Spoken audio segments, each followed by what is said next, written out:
Today I'm going to show you my process of how I went from this boring photo to this cool concept art background. So let's talk about getting the reference. For me, I like to zoom up super close to like trees and branches. I noticed that you can make things look pretty interesting by doing a weird angle. I try to avoid having my camera just stay at my eye level, so I get super up close, I get super low, and I try to explore around with like what makes an interesting composition. So in Photoshop, I'm going to turn everything to grayscale, and under the curves, I'm just going to play around with the lighting.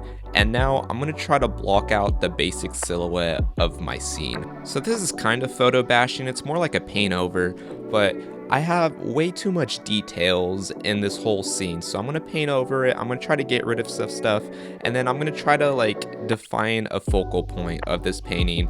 This serves two purposes. One, I'm making a masking layer, so when I go to paint over everything, everything will have its own neat little mask. And two, I need to know what I want to focus on so I can do implied details, and that way I'm not overworking areas that don't need a lot of details that are going to be blurred anyways. The main two tools I'm using is just the polygon lasso tool and then just like a square brush. And the reason why I like the polygon lasso tool is because I can define my shapes and have like a more angular look to it. For me, it helps me make my shape design a little bit better. I will say, using the polygon lasso tool, that it does take a lot longer than like drawing everything out, but because I'm still masking everything out, this is like my preferred method.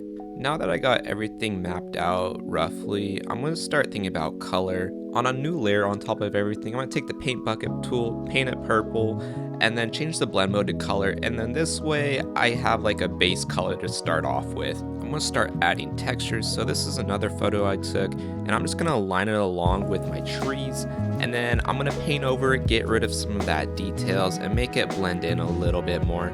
The thing about photo bashing is like you can get all these details, but it's gonna look ugly like 90% of the way, and then the last 10% it kind of looks like it belongs.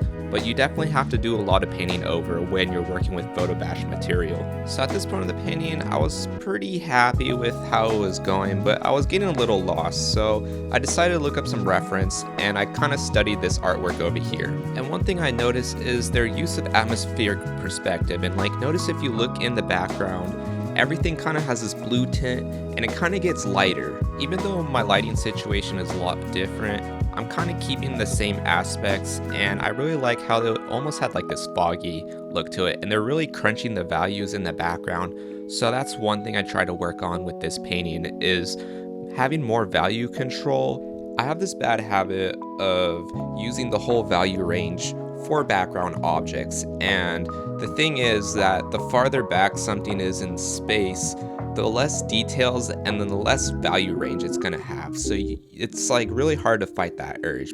With the lasso tool, I'm adding a green fog to kind of like condense the value range, and then I'm going to delete little parts of it and just kind of push and pull different elements of the painting that I want. At this point, I duplicated everything and merged it and treated it like a paint over. That way I can use my smudge tool, and I'm constantly smudging things and then with the hard brush going over it, and it's kind of this push and pull. But now I'm kind of just adding a little bit of texture, softening up some edges.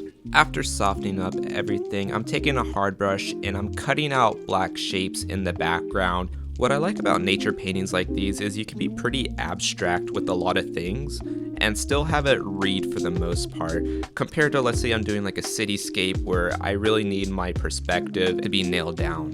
This whole painting, I was kind of more working with like my brush strokes and shape design. Those were like my main two elements that I wanted to like play around with. Sometimes if I'm not happy with the lighting, I'd make a new layer and then either use a multiply or a hard light and push in some shadow areas and then pull up some light areas. I'm gonna try bringing back some photo details. So I took my reference photo, I turned it black and white, up the brightness and darkness, and then I turned it into a multiply layer, and then I gave it a purple color.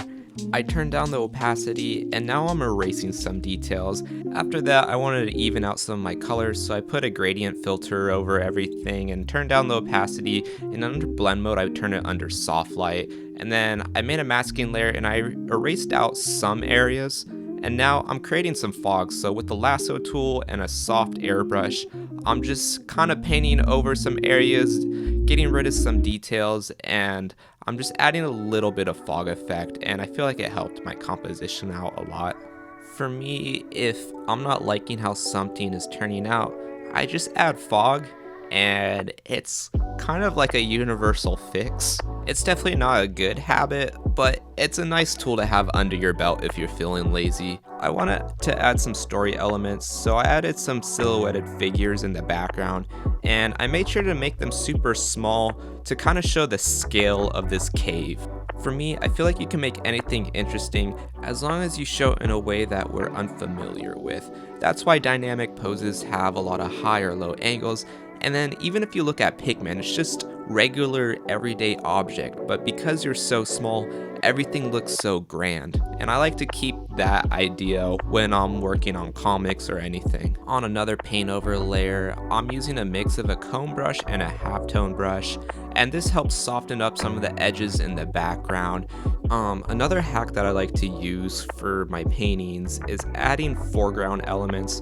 Most of the time they're silhouetted, so you can either use like blades of grass or like street poles, just something that's silhouetted, and you're gonna kind of frame your image. It's gonna act like a frame, and it kind of gives another sense of depth to your painting. And for me, every time I add like some sort of foreground element, it definitely helps my overall composition. I'm going to use color saturation to help bring your eyes to the focal point. So I duplicate everything, and then I turn down the saturation. On another layer, I up the saturation, and then on a masking layer, I'm kind of erasing everything out so all the edges are less saturated, and then where that like pillar of light is, that's where it's going to be the most saturated, and this kind of helps bring your eyes into that area. And then another thing I like to do is in the background, I like to give everything a soft Gaussian blur.